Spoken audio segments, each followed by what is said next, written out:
Если мы посмотрим на ресурсный потенциал, The resource potential in Russia is, of course, there. Russia is one of the most endowed nations from the point of view of petchems feedstocks availability. Petchems uses everything which you can possibly imagine: naphtha, NGLs, ethane, but we only have 3 million tons of polyethylene, which is quite modest. This is less than the majority of largest global producers churn out. Koreans, Germans, the US are making much more. The resource potential is there, and it's a critical issue of how to put it to work. The two most realistic projects, Sibur and Nizhnekamsk Neftekhim, going forward, will take up production by the factor of 1.5. But still, the plan for oil and gas chemistry, which has been approved as of today, well, basically we haven't yet come even close to hitting the figures. The majority of projects announced are not economically viable and realistic apart from those two projects I mentioned.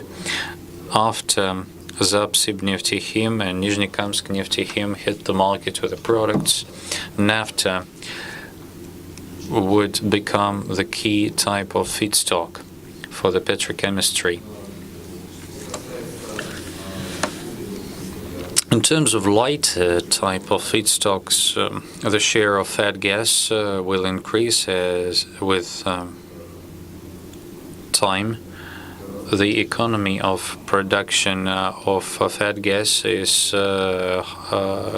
much higher than Cinnamanian, and Novatek is keen to buy condensate-rich gas, and Gazprom has a good potential of production of Achemovsky Horizons gas, so the share of it will grow from 1/4 to 1/3 in the midterm outlook. In terms of APG, APG is an important feedstock for petrochemistry. Today, the rate of utilization of APG has stopped to increase. It is now at the level of some 88%. The target of 95% once set, it happened several years ago by heads of state, has not been met and will not be met within the foreseeable future. The mechanism which had been devised for the purpose of stimulating of utilization of APG has become obsolete, and now it is not exactly clear how companies would hit that target of 95% of APG utilization. Another point to mention is the quality composition of APG for the petchems is getting worse. The gas is becoming drier in Western Siberia. Despite the fact that APG production volumes are set to increase in Russia, its rational use for, first and foremost, petrochemistry remains a big question. And yet, the potential of production of fat components is quite considerable, and it is set to grow more than 70 million tons. Basically, could have been put to work for the petchems purposes, and Russia, once again, is a largest or a leader in terms of feedstock availability, and the potential for the petrochemistry is just tremendous. A lot is being said, and a lot of discussion is going around the so-called tax maneuver. It is expected that it will come to its logical end. The deadline is 2020. There are a lot of speculations around that now. Some say that it has been detrimental for the refining industry. Well, it's a myth. I assure you it is not so.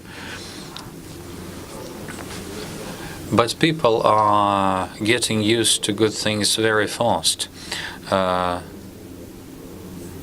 Before 2015, we didn't have such a notion as customs subsidies,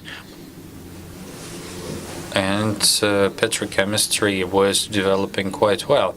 As of today, customs subsidy, which is about the differ between the duties for crude and petroleum products, is a kind of drug which is very difficult to abstain from. And I even heard from a number of companies that are saying that we cannot make it. We have the margin of only $9 per barrel, and in 2014 we had 20. That is outrageous. It's difficult to imagine that some refinery in Europe would complain when having $9 per barrel of refinery margin. But whatever the case, most likely this tax maneuver will be completed, but in such a way so as not to endanger the key industries, including the petrochemistry. The petrochemistry industry has only benefited from this maneuver through that types of subsidies and excise duties deductions, as opposed to the regime which was there before the big tax maneuver. Petrochemistry has been largely benefiting if it runs on naphtha. We have already mentioned the motor fuels and the automotive segment. Today, being motorists and consumers of motor fuels, we are not enjoying any subsidies. Despite the diff in the customs duties, the increased excise payments leveled out that benefit, and naphtha remains one of the heaviest subsidized products in the Russian market. And yet, after the crude prices went down, part of the subsidies were withdrawn. First and foremost, those which used to be there for LPGs, and out of the entirety of the petchems feedstocks, only naphtha enjoys subsidies. The decline was by the factor of 2 as opposed to 2014. What it led to is that now the economics of steam cracking of naphtha is much more beneficial than running on LPGs, despite the difference in the yield composition of products. That situation has been established artificially, whereby it is more efficient to process naphtha. This entire story with customs subsidies is the story of wrong signals the government has been sending to the business community ever since 2015.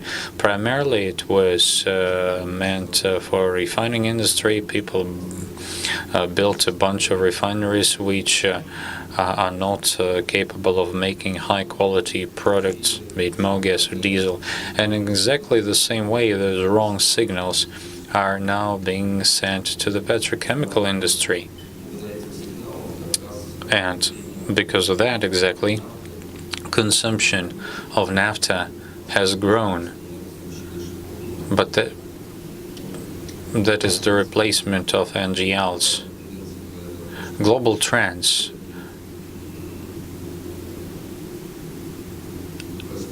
speak of most likely redistribution of the feedstock favoring ethane and LPGs, whereas in Russia we are favoring naphtha.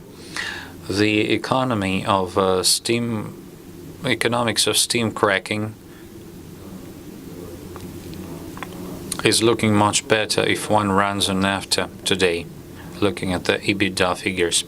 What I believe the regulators should think about discussing the parameters of the tax maneuver and the general configuration of the taxation system. Of course, they have to give a thought to trying to enable the business to generate long-term ideas as to how they will continue to operate. There should be clear signals as to what kind of taxation environment the business community will end up with after a certain amount of years. So this position should be finalized by those ministries, the Ministry of Finance, the Ministry of Energy,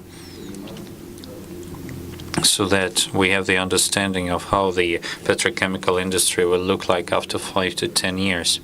One of the options which is still left is at least to try to level out the conditions of using naphtha and LPGs. And I guess the right solution would be to somehow incentivize investments in projects which are configured for running on LPG. Thank you for your attention.